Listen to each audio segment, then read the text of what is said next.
Jeremias. A palavra da parte do Senhor veio a Jeremias. Todos acharam aí Jeremias capítulo 7? Vamos lá. A palavra que da parte do Senhor veio a Jeremias, dizendo: põe-te à porta da casa do Senhor e proclama ali esta palavra e dize: ouvi a palavra do Senhor, todos de Judá, os que entrais por essas portas, para adorar o Senhor. Assim diz o Senhor dos exércitos, o Deus de Israel: melhorai os vossos caminhos e as vossas obras, e vos farei habitar neste lugar. Não fieis em palavras falsas, diz o Senhor, dizendo: templo do Senhor, templo do Senhor, templo do Senhor é este.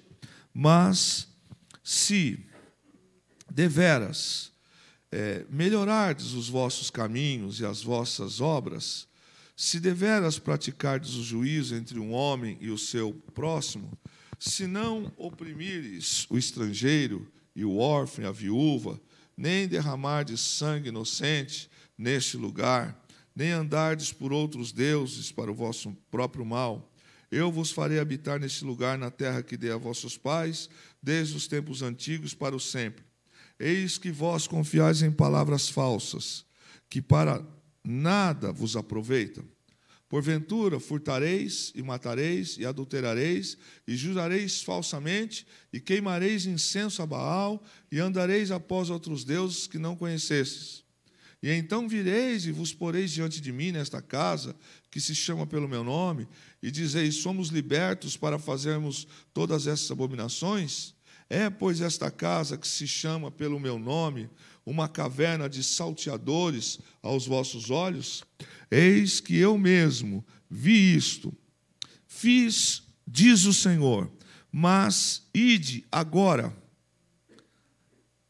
ao meu lugar, que estava em Siló, onde, ao princípio, fiz habitar o meu nome, e vede o que lhe fiz, por causa da maldade do meu povo em Israel.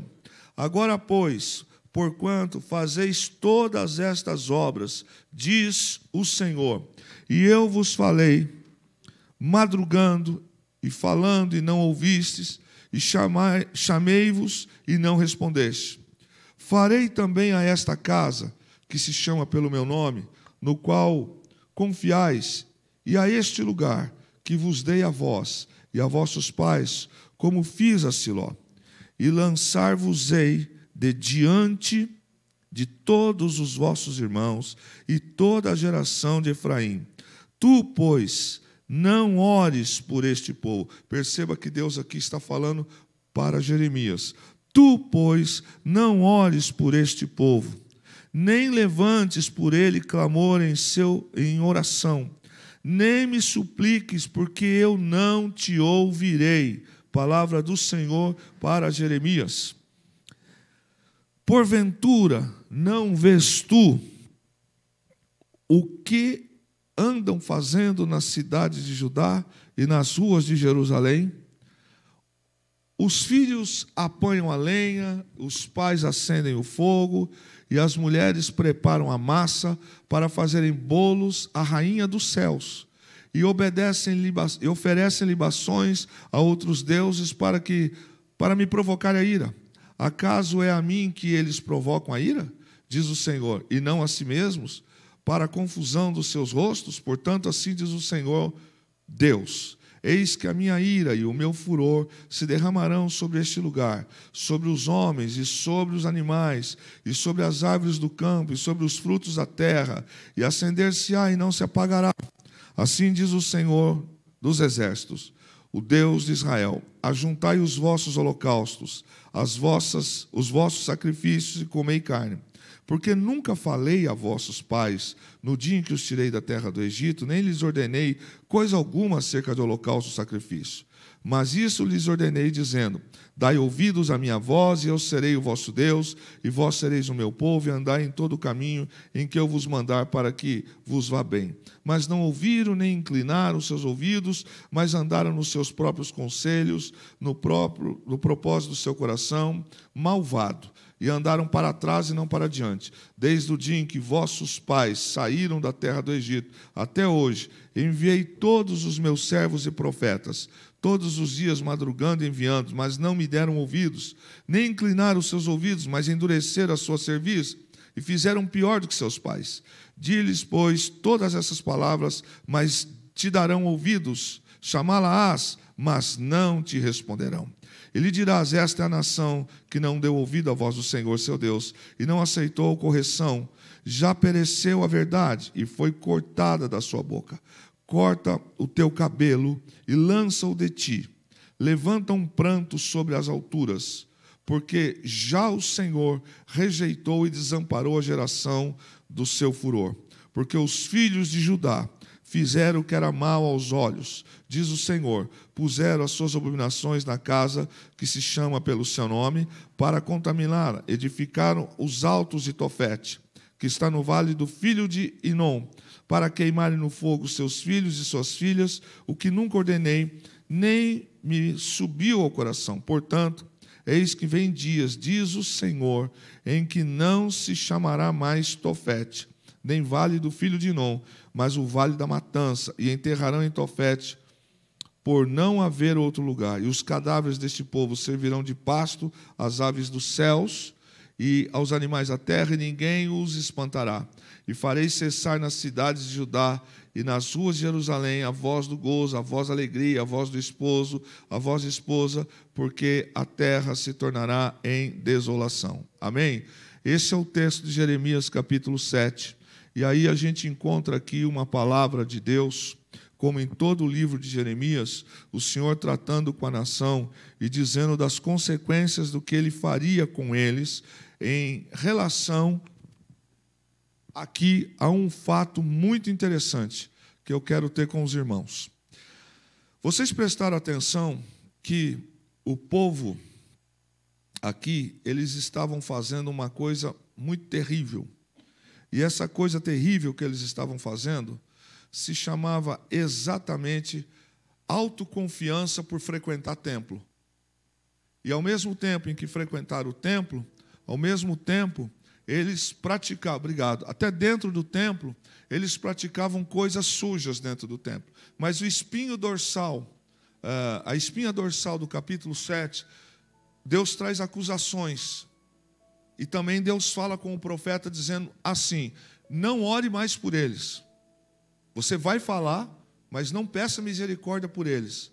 Irmãos, é muito pesado você ouvir Deus falando assim, não ore mais por eles. E aí a gente encontra, numa linguagem atual, as pessoas só levando as coisas assim, como se Deus não tivesse sentimento e não fosse ter cobrança, não fosse ter responsabilidades. Aqui está um exemplo clássico, que quem é de Deus precisa ser limpo e obedecer a palavra, não basta conhecer, mas precisa viver. O capítulo 7 traz para nós aqui que esses amados aqui, vamos chamar de amados, né? Eles possuíam uma crença errada, que, na verdade, eles poderiam ficar tranquilos, que os babilônicos não iam entrar em Jerusalém por causa do templo. Só que, para a gente pensar, nesse tempo aqui, Siló, que era a base de Israel, vai ser destruída, e foi também. Assim como o templo que estava em Jerusalém, tribos do sul. Os dois, nós vamos colocar aqui, Deus não tinha nada a ver quando o nome dele não é adorado. Lá em Siló, na invasão, foi-se o templo, que também, desde Jeroboão, começou a fazer o que não tinha que fazer. Mas o templo, propriamente dito, era em Jerusalém. Mas qual era a verdade que estava errônea no coração dos homens de Judá? É que, como o templo estava lá, imagina se Deus vai permitir que infiéis, ímpios entrem dentro do templo e levem o povo escolhido de Deus. Ora, permitiu. Não só permitiu, como foi ele quem mandou. E o Senhor os avisou. O Senhor falou com eles. E nós vamos ver até o capítulo 8, do versículo, até o verso 3, nós vamos ver o Senhor falando com o profeta e dizendo para ele, para os alertar e falar com eles, para que eles parassem com esse entendimento. Mesmo Deus falando, leia com detalhes de clareza. Deus está dizendo, eu não estou nem ouvindo a oração que vocês fazem aí. E Deus manda Jeremias, no capítulo 7, entrar no templo, no pátio da adoração. Então, dentro do templo, tinha uma das entradas, onde o povo passava, e aonde tinha os louvores e praticava a adoração. O Senhor leva Jeremias e fala, fica naquela porta.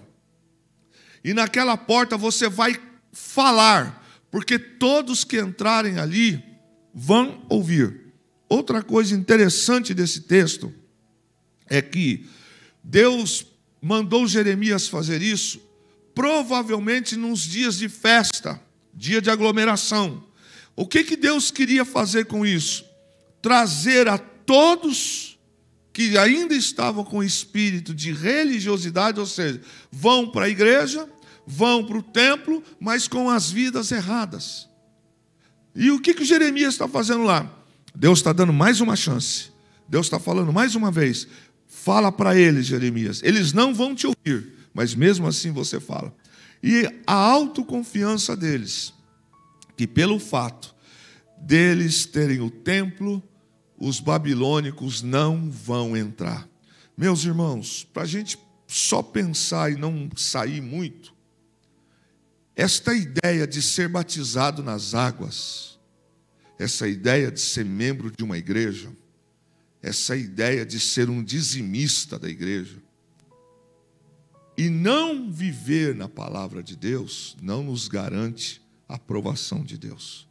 Eu citei dizimista, congregar, no contexto de vir, porque nós vamos perceber que esse povo vai, faz sacrifício e Deus fala, não estou nem olhando para o sacrifício de vocês, porque na verdade vocês estão fazendo sem amor. Repete comigo, sem amor. Deixa eu te fazer uma pergunta. Responda só para você mesmo. Você já viu nos últimos 3 anos alguém fazer alguma coisa na obra do Senhor sem amor? Agora levanta a mão quem já viu. Tenha medo não. Fez por quê? Porque eu pedi. Porque estava na escala. Porque se não fizesse ia ter bronca. Ou porque não teve peito para entregar o cargo. Onde é que Deus recebe essas coisas? O texto, no capítulo 7, fala que esse tipo de sacrifício para Deus não vale nada. Eu sei que é louvável, embora muita gente despreza esse trabalho na igreja de abrir e fechar a igreja e fica loucamente desesperado para ir embora quando termina o culto. Que é uma honra. O trabalho de servir aqui no palco, o trabalho de servir atrás das câmeras, que também é desprezado por muitos. Mas qual o valor dessas coisas de se fazer se não faz por amor? Aí a gente precisa pegar o que Deus está querendo mandar de mensagem para nós no capítulo 7. Acorda e para de querer viver uma vida religiosa, porque você vai se perder. Eu não vou te aceitar. E qual era a ideia principal desse povo? De novo dizendo, jamais. Qual é a frase? Eu sou crente, sim. Nossa, é crente com esses comportamentos. Eu sou crente, sim. Crente para quem? Para o diabo. Crente para você. Não crente para o Senhor. Não servo do Senhor. Porque essa era a ideia do povo de Judá. Nós temos um templo, a Arca da Aliança está aqui, nós temos pessoas que são da aliança com Deus aqui, não vai acontecer. Segunda coisa que você vai identificar também na nossa atualidade, irmãos, são falsos líderes dizendo, você está certo. Vivam assim. Deus está aqui. Isso não vai acontecer. Deus não vai cobrar isso. O templo está aqui, Deus está conosco, Jeremias está errado. É a segunda observação, porque o Senhor fala, eles estão dando ouvidos para falsas palavras, para falsas ministrações. Então havia também, dentro de Jerusalém, pessoas que estavam vivendo de hipocrisia, entravam no templo e, para não bastar o nível, a gente encontra aqui no capítulo 7, que chegaram a um ponto de fazer sacrifício de criança dentro do templo de Jerusalém. Olha o nível. Quando eu falo para vocês que uma pessoa que se afasta dos caminhos do Senhor, dependendo, ela se torna pior, e Jesus falou que sai o Espírito Santo e entra 7 demônios, olha o nível que chega. O que acontece no capítulo 7, que nós começamos a perceber, é que Deus vai falando com eles, Deus vai trabalhando com eles, para que eles se arrependam e parem de achar que porque o templo está lá e porque eles vão ao templo, Deus não vai tratar, Deus não vai cobrar. Ele está dizendo para Jeremias, vá e fale. E, no entanto, nós vamos percebendo que o discurso de Jeremias foi justamente num tempo que a gente vai encontrar em Êxodo 23, o verso 14 e 18, e também em Deuteronômio 31, possivelmente dias de festa. Então, relembrando, o que Deus queria fazer com o ato de Jeremias falar isso em dia de festa? Para que todos os convidados, todos que passassem pelas festas e pela porta do templo, ouvissem o que o Senhor estava falando. Verso 4 do capítulo 7. Há 3 repetições de Deus. O Senhor estava apelando, indicando que o povo estava dizendo, não vai vir mal. 3 vezes eles estão dizendo, batendo boca com o profeta. Mentira! Mentira sua, Jeremias. Aqui é o templo de Jerusalém, templo de Yahvé. A pergunta é, irmãos, vocês são inteligentes, têm aprendido isso. Qual é o compromisso de Deus com essa casa? Me responda alguém, por favor. Qual é o compromisso de Deus com a casa aqui que nós servimos aqui, irmão? São José dos Campos. Meu Deus. O compromisso de Deus com a casa é enquanto a casa servir ao Senhor. Amém? Se nós começarmos a abrir precedente na casa, começarmos a fazer da casa do Senhor o que cada um quer fazer, liberar o tempo para fazer umas coisas, Deus não tem mais compromisso. Deus não está restrito a isso aqui. Deus agora não vai tratar conosco porque essa casa foi consagrada a Ele. Não, Ele vai justamente porque a casa é dEle. O local que nós consagramos para o Senhor. Mas qual é o compromisso de Deus com o templo? Enquanto as pessoas que servem a Ele, servem em amor, em adoração. Mas olha o verso 4. De novo, eles dizem, mentira sua. Aqui é Jerusalém, meu irmão. Que é isso? Meu pai teve promessa. Meu avô saiu do Egito, o Senhor fez aliança com meu pai. O templo construído por Salomão, meu bisavô tem negócio aqui. Não vai acontecer nada, não. E eles apelavam pelo templo, buscando uma segurança enganosa, do tipo que a gente vê hoje. Passar pelo templo uma vez por mês na ceia. Vir a culto de vez em quando, irmãos. Já não é tão referência, tão importante congregar, tudo é mais importante. Lamentavelmente, alguns legados estão sendo péssimos para a futura geração. Olha o texto. Mas eles tinham segurança enganada, dizendo que não havia necessidade, porque o templo estava ali. Repito pela última vez, Deus não tem compromisso com quem não tem compromisso com Ele. Eu posso entrar e sair do templo, Deus me conhece. Versos 5 e 6. Nada sagrado tem valor quando não é acompanhado de arrependimento. Repete comigo. Nada sagrado tem valor quando não é acompanhado de arrependimento. Entendeu? Posso fazer. Aí, ó o Felipe trabalhando aqui. Se estiver de cabeça aqui, com o celular na mão, pensando em outra coisa, está perdendo tempo. Está trabalhando para o tempo, mas nada que é feito com arrependimento, sem amor. Nós aqui, dá trabalho? Lógico que dá. Mas a partir do momento que a gente começa a fazer as coisas por obrigação, eu sei que tem um grupo pequenininho, cada dia está menor, né? O grupo de limpeza que vem trabalhar na igreja. Cada dia está menor. Mas ainda bem que tem.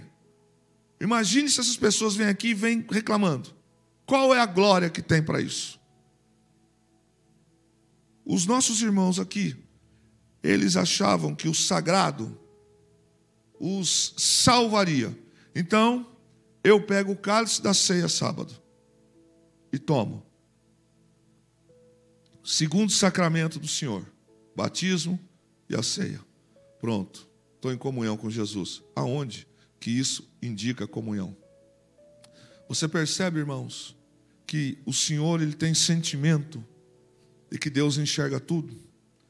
Para eles, o templo do Senhor era sagrado, porque eles frequentavam lá, mas o dono do templo, para eles, já não era mais importante. E aí o Senhor os condena, e o segredo para que esse comportamento deles fosse corrigido, só tinha um jeito, era o Senhor entrar com justiça, com correção. Versos 5 e 6 trata sobre isso. O verso 6 declara, aponta, que até sangue de inocente. Então aponta para sacrifício a Deus Moloque, dentro do templo de Jerusalém. Aí você vai consultar a palavra do Senhor, lá em Deuteronômio, lá em Levítico, o Senhor fala assim: não quero que vocês façais como fazem as outras ações. E o povo começou a fazer isso, mas estava dentro da igreja. Dentro da igreja. Essa semana, mais uma igreja fora do Brasil, intitulada Cristã, adotou mais uma prática contra a palavra de Deus, mas se diz cristã. E no nome do Senhor eles levantam as mãos, choram, cantam e celebram aquilo que o Senhor condena. Está aqui, Jeremias capítulo 7. O verso 7 do capítulo 7 tem uma coisa chamada situação condicional.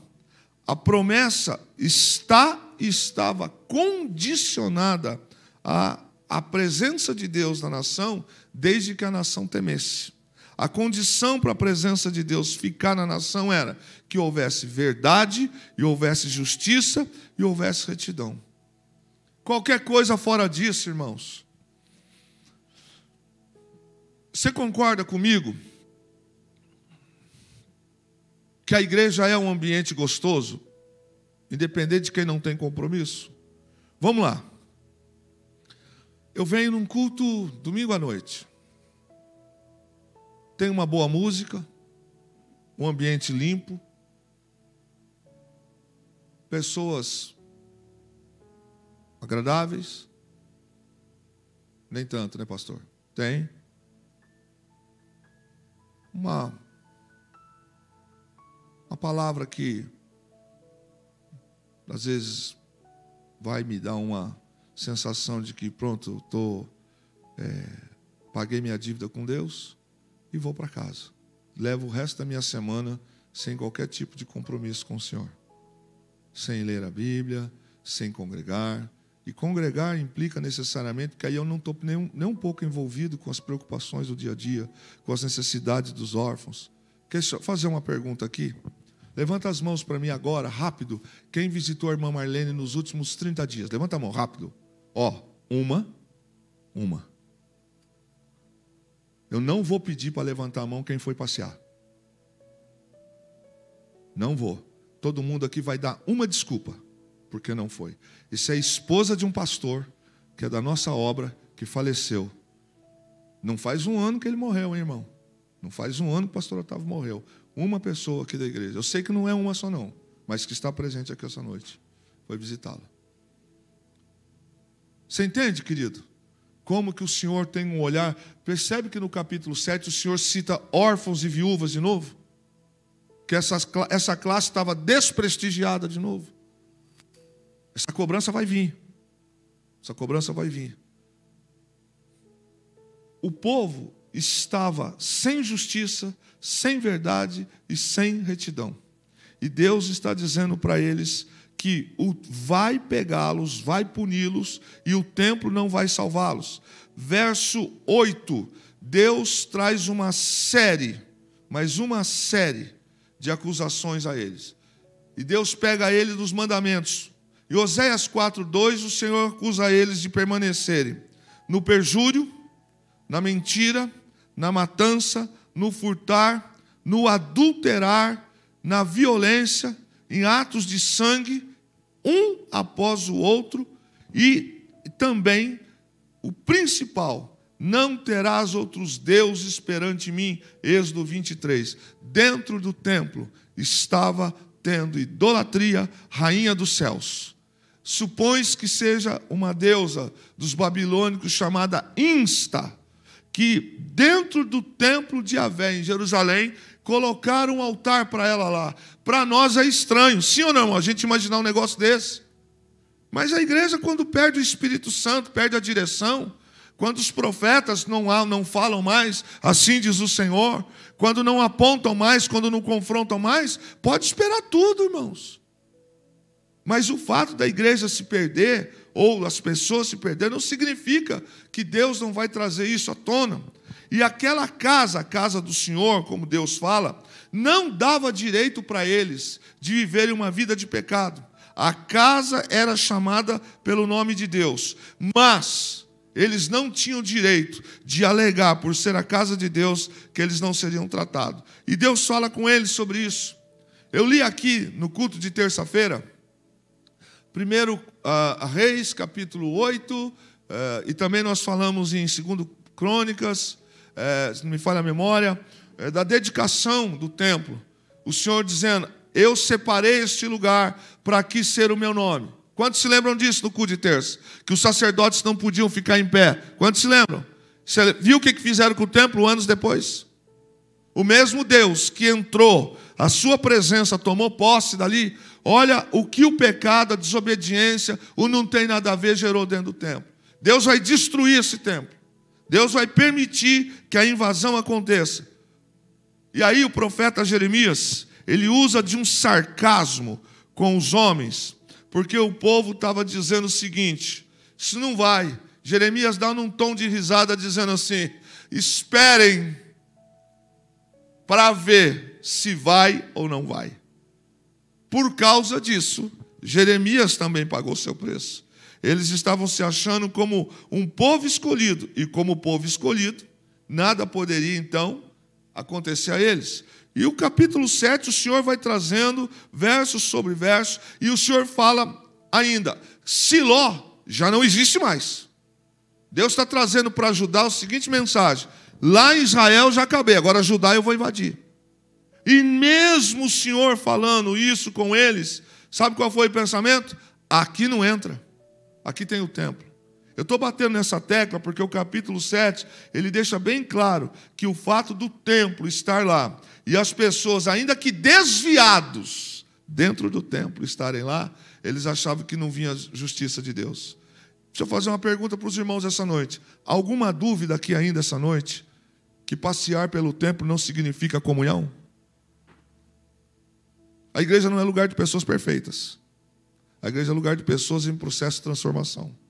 Agora, uma coisa que a gente não pode fazer é achar que Deus é tonto, que Deus é trouxa. É colocar as minhas coisas em primeiro lugar e Deus em segundo, terceiro, quarto lugar, como alguns estão fazendo. Sem compromisso nenhum com o reino. Tudo é mais importante que o reino. Ah, eu sou crente, sim. Crente de que jeito? Qual é o amor pela obra? Qual é o amor pelo reino? Perceba que esse povo bate na tecla que Deus está falando. Diga para eles que Siló já não existe mais. Mas mesmo Deus falando, eles fazem o quê? Aqui em Jerusalém, não. Deus não havia gostado do que eles fizeram. E nós vamos encontrando que o Senhor vai trabalhando com eles e dizendo: assim farei eu. E não chame... Olha o que Deus fala no verso 14 e 15.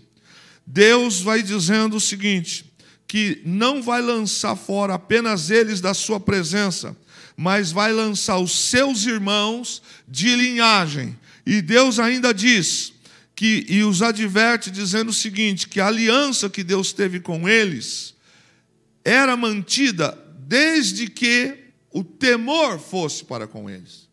Como o temor não tem mais. Aí o que Deus diz nos versos? Filhos, pais, mulheres, todos envolvidos com idolatria, que procuravam agradar a tal da rainha dos céus, seriam punidos pelo Senhor. E as acusações do Senhor eram essas. Primeiro, estavam fazendo matança dentro do templo. Estavam sendo adúlteros. Estavam corrompendo a lei. Os sacerdotes não tinham autoridade mais para falar. O povo estava praticando todos e mais outros atos de infidelidade.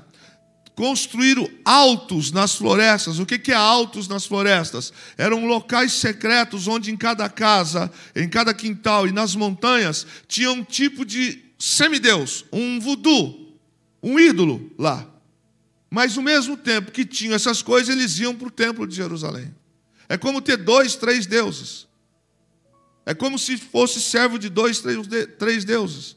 E o Senhor está dizendo para eles, vou cobrar de todos. E o Senhor diz também para eles, como repete lá no livro de Samuel, os sacrifícios de vocês eu não me agrado.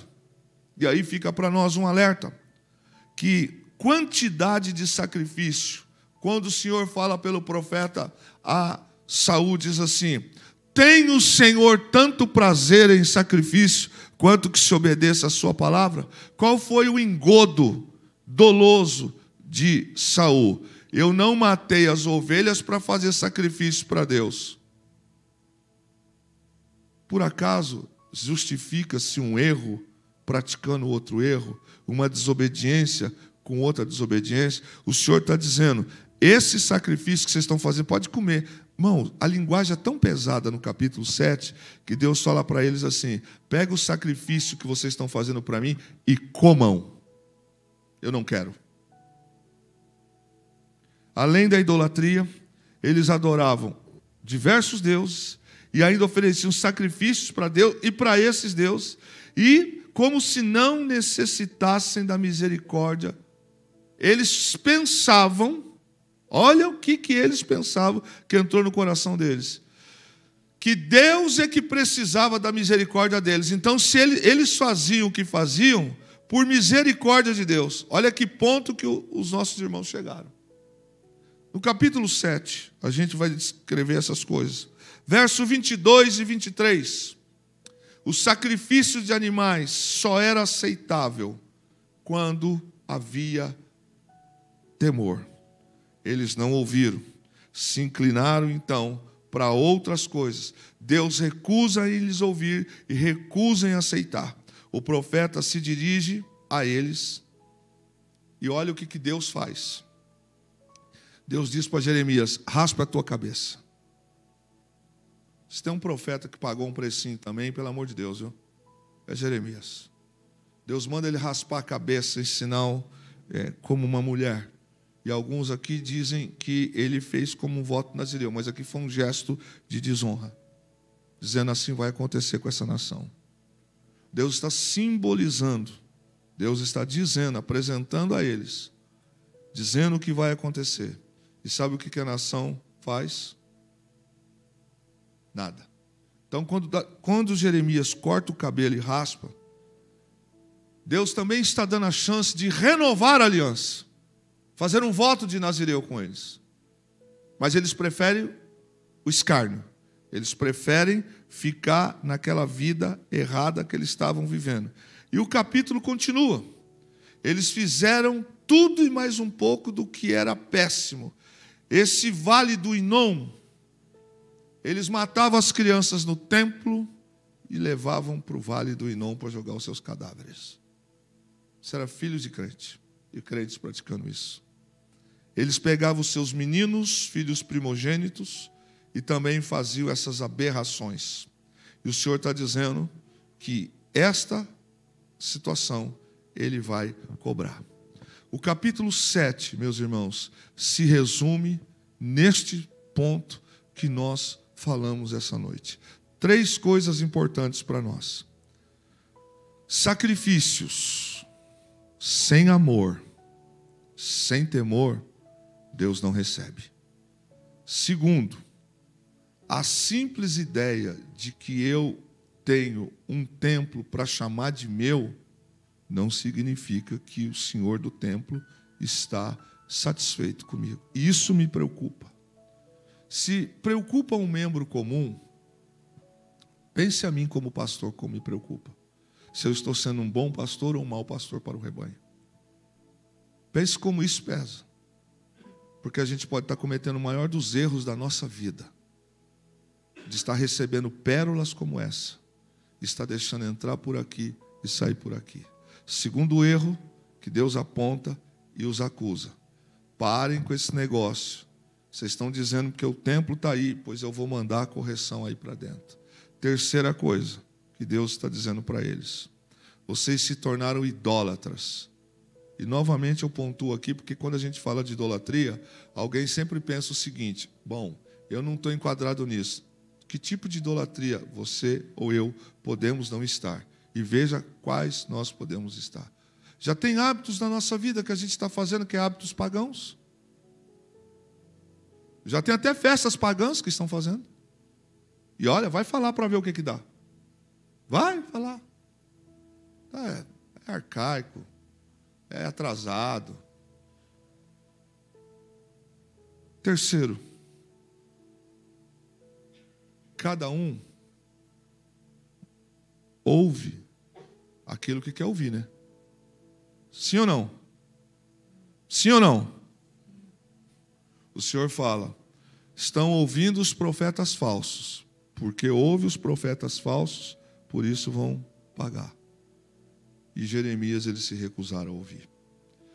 Eu estou fazendo, irmãos, bem detalhado com vocês, capítulo por capítulo, para a igreja contemporânea, nós prestarmos bem atenção, acompanhando tudo o que está acontecendo ao redor, do nosso mundo, nosso dia a dia, e ver que esse Jesus, essa trindade santa que desenharam, como um Deus que deixa eu viver no meu estilo de vida como eu quero, e eu não produzo arrependimento, e não produzo mudança, não é como alguém desenhou.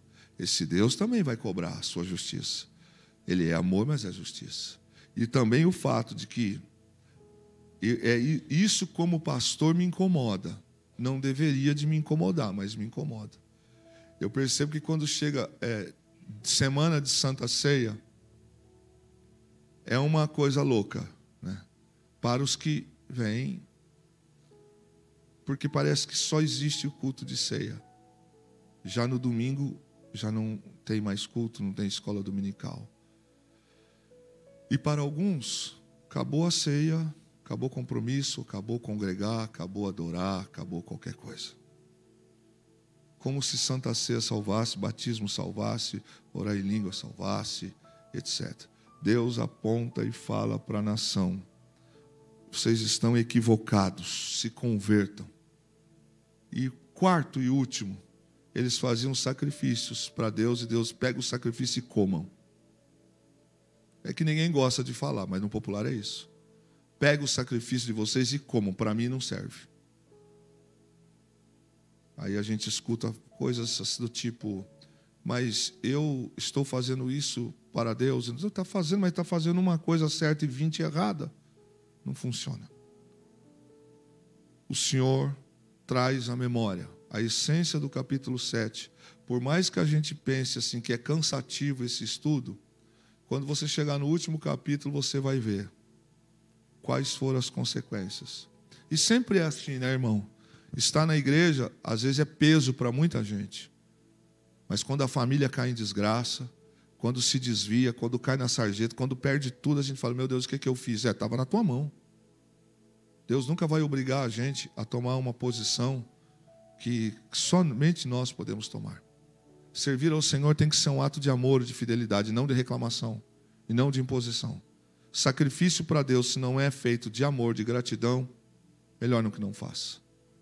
Pastor, então, o que vale? Aí, meu irmão, ou a gente se converte, ou a gente perde tempo. Porque fazer as coisas, reclamar e ficar olhando também para quem podia fazer e não faz, isso não vai mudar a história. Capítulo 7 fecha da seguinte forma: Deus está trazendo a memória da nação: alinhem-se. ainda há tempo. Mas eles não se corrigiram. E o próprio Deus fala para Jeremias: você vai falar e eles não vão ouvir. Mas você fala.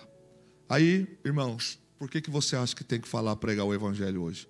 Por que você acha que Paulo diz para Timóteo assim: Timóteo, prega o evangelho em tempo e fora de tempo?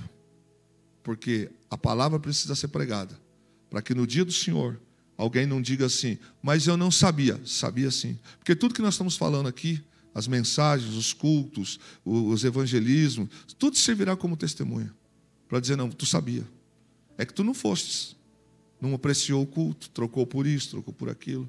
A palavra precisa ser pregada. Os discípulos falaram, Jesus falou assim: eles precisam pregar.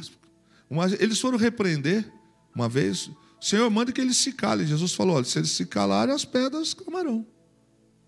Então, queridos, lembremos, frequência no templo, sacrifício sem amor e sem temor, o Senhor conhece. E quinto e último, que fecha todo o elenco: Deus conhece cada um por dentro e por fora e fala assim: pega o teu sacrifício, leva para você, que para mim não serve. Deus nos livre, irmãos. Uma mensagem que o pastor Marcos Miranda pregou aqui há muitos anos atrás, eu nunca esqueci: que Deus nos livre de nos tornarmos profissionais da fé. Amém? Deus os abençoe. Vamos ficar em pé. E até a ceia no próximo